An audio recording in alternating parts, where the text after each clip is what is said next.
Here's the first question.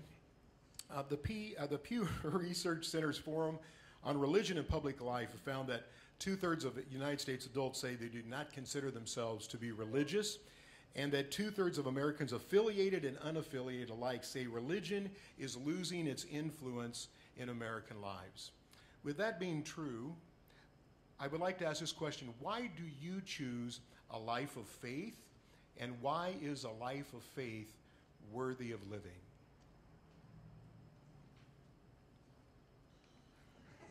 She's the professional. Yeah, the professional. I'm a professional maker-upper as I go. All right.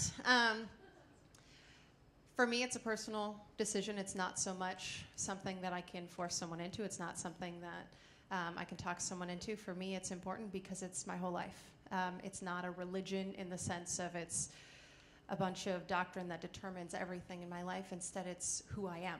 It's how I spend my money. It's how I have conversations. It's how I just experience every day. So it's not as much for me about the religiosity of it, which I think is what we've kind of lost over time, and I kind of appreciate that. I appreciate that we've strayed from just going with the status quo of what is normal in religion to figuring out what we actually believe and what we actually think. I appreciate the authenticity that has grown. For me, in my faith, I've battled my own faith. I've talked through it with my family and with friends and with professors, and I've stayed up late nights wondering why I am where I am, why I choose to believe what I believe. And there's a lifetime of experience there. There's an encounter with God in my lowest moments where I know that that's part of what I believe and part of what I see because I've experienced it.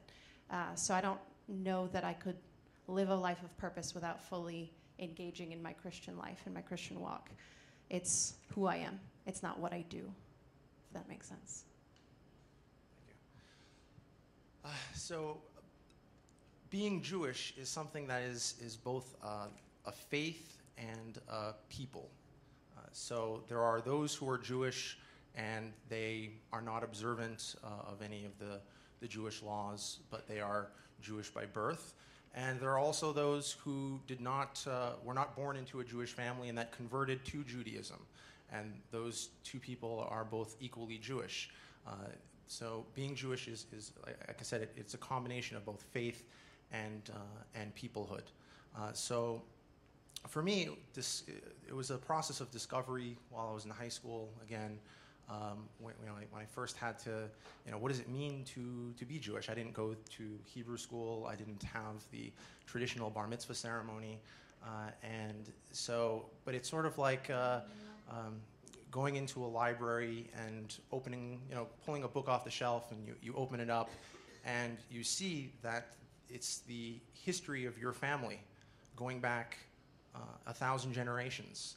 And then the question is, can you just close this book and put it back onto the shelf, or do you have to engage with this book? And so, of course, this is the book of the Torah, the book of the 5 books of Moses, the books of the prophets, the books of writings. It's something that there is a covenant where we, I like the word you used, encounter God. And so once I had this book, I couldn't put it down. It was something I had to continuously engage in, and became, everything in my life in some way is connected to this book and to this covenant and to this people. I think the simple answer for me is that Mormonism works for me.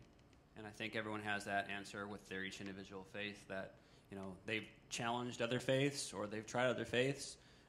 But for me, Mormonism works, and it's something that I've learned to love and appreciate, and at times, oftentimes challenge some of those own beliefs to really see if this is something that I actually believe and could conform to. And one of the greatest things that our faith teaches is that if you have questions and doubt, you can ask God directly yourself, and He'll answer. And for me, I've received a personal witness of the life that I have chosen to live through Mormonism, and that it is right for me and it's right for my family.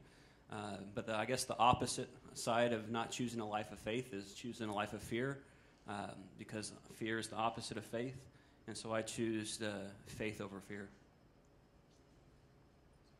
Thank you. When I hear the question, why do you choose a life of faith, my first answer is, why not? I do have every respect for those who choose a life without faith. I think they have every right to do so. And this stems actually from my religion. The chapter 2 in the Quran, verse 256, states that let there be no compulsion in religion, because religion is embraced willingly, and it doesn't mean anything if it's not. So basically, there are the 6 pillars of faith in Islam, and I think they are shared mostly by all religions, Abrahamic religions. Belief in God, belief in the angels, belief in the revealed books, the Torah, the Bible, and the Quran, and belief in the commissioned messengers of God, and most of the messengers and the prophets mentioned in the Torah and in the Bible, the Gospel, are mentioned in the Quran as well, and belief in God's predestination. So these are shared concepts that are found in all of the Abrahamic religions that I think I believe in. And then there are the 5 pillars of Islam, including prayer and fasting and almsgiving and pilgrimage, and they're also shared.